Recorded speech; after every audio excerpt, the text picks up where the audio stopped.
Milli Təhlükəsizlik Nazirliyinin Baş İstintaq İdarəsinin sabiq rəisi Mövlam Şıxəliyevin cinayət işi üzrə əsas zərər çəkmişlərdən biri vəfat edib.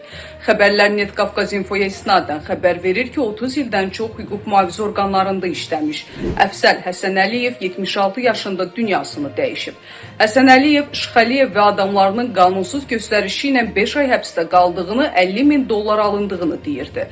O, başına gətirilənlərə görə həmin dövrdə baş prokuror işləmiş Zakir Qaralov və onun birinci müavini olmuş Rüstəm Usubovun da məhkəmədə sorğu-sual edilməsini istəyirdi. Bu və digər vəsatətləri qəbul edilməyən zərər çəkmiş məhkəmə zalında özünü yandırmaq istəmişdi. Onun intihara cəhdinə görə proses təxirə salınmışdı. Məhkəmə hökmü ilə Həsənəliyevin mülki iddiası təmin edilsə də onun icra işlərinin başa çatmasını görməyə ömrü çatmadı.